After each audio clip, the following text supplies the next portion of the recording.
Herkese merhaba arkadaşlar. Bugünkü videomda size fotoğrafçılıkla ilgili bazı şeyler anlatmak istiyorum. Özellikle de portre fotoğrafçılığı ile ilgili. Eğer bokeh etkisi olan fotoğrafların nasıl çekildiğini merak ediyorsanız, hangi ayarları yapmamız gerekiyor, nasıl çekmemiz gerekiyor bunları merak ediyorsanız bunları benim videomda bugün bulabileceksiniz. Ama öncelikle size bazı terimlerden bahsetmem gerekiyor. Çünkü bokeh fotoğrafını çekmemiz için kamera kullanmamız gerekiyor. Yani telefonla da çekilir ama telefonla çektiğiniz çok başarılı bir sonuç vermez. Bu yüzden ben kamerayla çekeceğim bugün ve de size de bunu anlatırken bazı terimler kullanmam gerekecek ve bu terimleri önceden açıklamak istiyorum ki daha sonra siz de daha iyi anlayabilin ben anlatırken. Ve bildiğiniz üzere kameramızın içinde bir perde var. Ve bu diyafram dediğimiz şey bu perdenin açıklığını belirten bir değer. Yani diyafram arttıkça perde açıklığı küçülüyor. Diyaframımız yani diyafram değerimiz küçüldükçe de perde açıklığımız büyüyor. Yani bizim karanlık ortamlarda diyaframı en düşükte kullanmamız gerekiyor. Ve ayrıca bokeh fotoğraflarında da yine diyaframı en düşük kullanmamız gerekiyor. Çünkü arka planın bulanık olması gerekiyor. Yani bizim bokeh fotoğrafı çekebilmemiz için hem yakın lens kullanmamız gerekiyor hem de diyaframımızı en düşüğe ayarlamamız gerekiyor. Bunlar temel özellikler diyebiliriz. Yani bunları yapmamız gerekiyor. Bunları yaptıktan sonra zaten sonucumuz başarılı olacaktır. Eğer derseniz ki benim 18-55 mm lensim var. Bununla nasıl yapabilirim? Benim şöyle Nikon D3100 kameram var. Biraz eski bir model. Şöyle göstereyim. Şöyle. Bu kamerayla mesela bunun üstünde şu anda 18-55 mm bir lens var. Bunda sizin manuel modda eğer kullanamıyorsanız, yani herkes bilmek zorunda değil tabi. Şurada A diye bir mod var.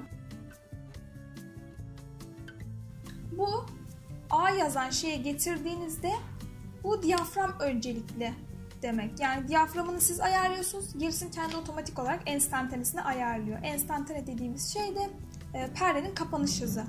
Perdenin kapanış hızını kendisi otomatik ayarlıyor.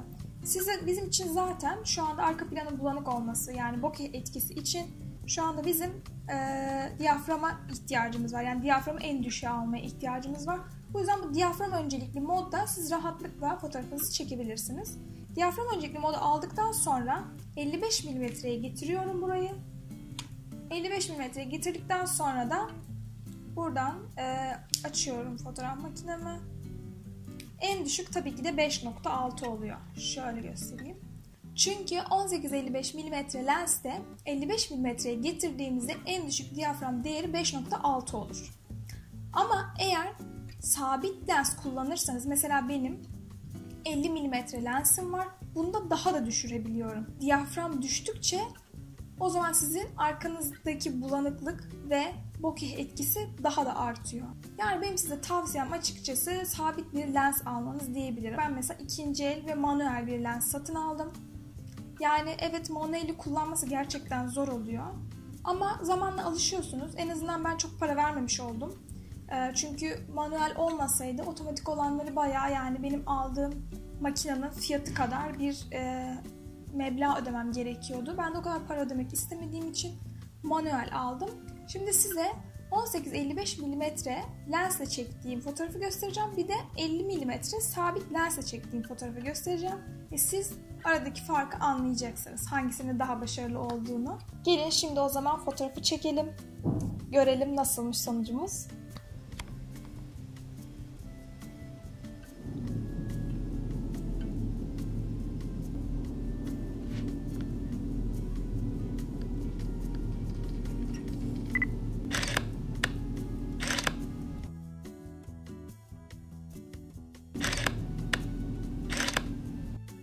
Evet, sonucu böylelikle görmüş olduk. Derseniz ki eğer benim fotoğraf makinem yok, ben telefonumun kamerasıyla çekmek istiyorum. Bunu da yapabilirsiniz çünkü artık telefonların kameraları da bayağı düşük diyafram özelliği olan kameraları var.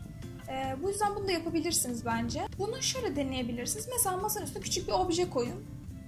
Arkasına da bir ışık koyun. Yani çok böyle büyük bir şey değil ama belki bu yılbaşı süsü olan benim en çok kullandığım, işte o fotoğraflarda da kullandığım süslerden de kullanabilirsiniz. Çok pahalı değil onlar. Onlardan alıp da koyabilirsiniz.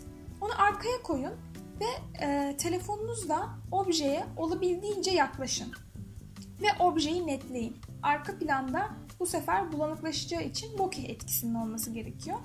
Yani bokeh fotoğrafı çekebilmeniz için objeye olabildiğince yaklaşmanız lazım. Ki arkası bulanık çıksın diye. Çünkü bulanık olduğunda zaten bokeh oluyor dediğim gibi. O yüzden yani aslında püf noktası objeye yaklaşmanız. Evet, bugünkü videomda bu kadar. Umarım açıklayıcı olmuştur anlattıklarım ve size bir faydası olur. Umarım siz de artık bokeh fotoğrafları çekebilirsiniz. Güzel portre fotoğrafları çekebilirsiniz. Bir sonraki videomda görüşmek üzere. Bay bay.